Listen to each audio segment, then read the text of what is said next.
Hello दोस्तों, कैसे हैं आप। मैं बहुत अच्छा हूँ, आप भी अच्छे होंगे यही उम्मीद करता हूँ। एक बार फिर हाजिर आओ एक छोटी सी स्टोरी लेके। उम्मीद है आपको स्टोरी पसंद आएंगी और आप अपने दोस्तों को भी भेजेंगे, लाइक करेंगे और आपके खूबसूरत कमेंट भी भेजेंगे। आप इससे पहले कि मेरी स्टोरीज भी आपने पूरी देखी होंगी, उन्हें लाइक भी किया होगा और अपने दोस्तों को शेयर भी किया होगा। दोस्तों, ये स्टोरी जो है ना, ये हमारी जिंदगी का एक अहम हिस्सा है। कोई भी इंसान इससे नहीं बचा है। तो चलिए स्टोरी शुरू करते हैं। पूरा देखिए, अंत तक देखिए और अमल भी कीजिए इसके ऊपर। एक गांव में एक आदमी था। वो हमेशा दुखी रहता था। उसको ऐसा लगता था कि दुनिया का जहान का सबसे दुखी इंसान मैं हूं। भाई, जितनी समस्या है, मुझे किसी को भी इतनी समस्या नहीं हुई। एक समस्या आती है, दूसरी खत्म नहीं होती, दूसरी आ जाती है। अक्सर होता था वो किसी जान पहचान वाले के पास बैठता था। अब वो बैठता था तो बस वो समस्याओं का दुखड़ा सुनाने बैठ जाता था। लोग बाग थोड़ी देर सुनते थे, उठ के चले जाते थे। वो और दुखी होता था कि लोग मेरी बात नहीं सुनते। क्या किया जाए।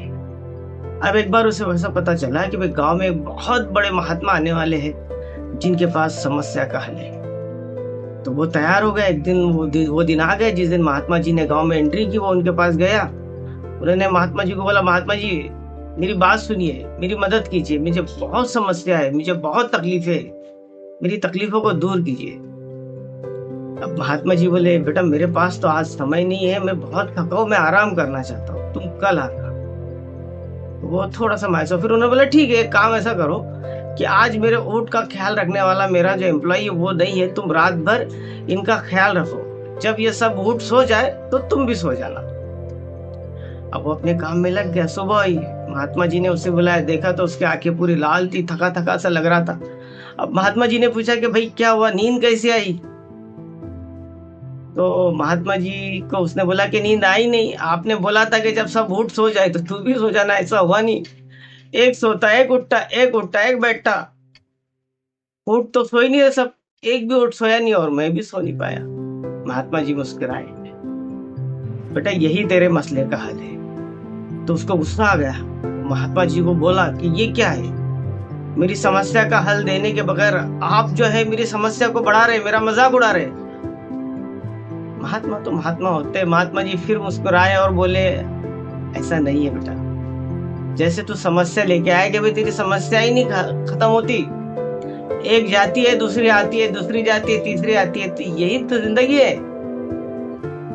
जिंदगी में समस्याएं कभी खत्म नहीं होती और समस्या खत्म होने के लिए रहती ही नहीं है। अगर समस्याएं जिंदगी में नहीं होंगी तो जिंदगी का काम की। इसलिए समस्याओं का बखान मत करो, समस्याओं का हल निकालो।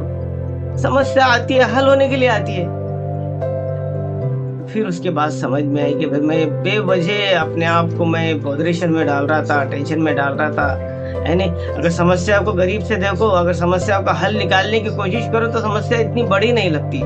ये सारी चीजें उसकी जो है समझ में आ गई और वो खुशी खुशी घर पे चले गया। तो इससे हमें क्या सबक मिला दोस्तों?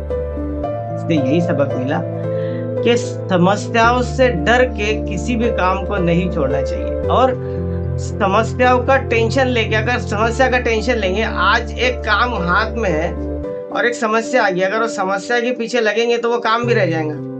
इसलिए वो समस्या को बाजू में रखो, ठीक है भाई इसका हल बाद में निकाल लेंगे, पहले सामने मेरे काम है, मेरा टास्क है, उसको पूरा करेंगे। तो इसलिए दोस्तों, कहने के पीछे मकसद ये है कि समस्या का बखान ना करो, समस्या को माइंड पे मत लो। जो टास्क है, जो एम है, जो मकसद है, जो डेस्टिनेशन है, उसको पूरा करो। यही सबक हमें मिलता है दोस्तों।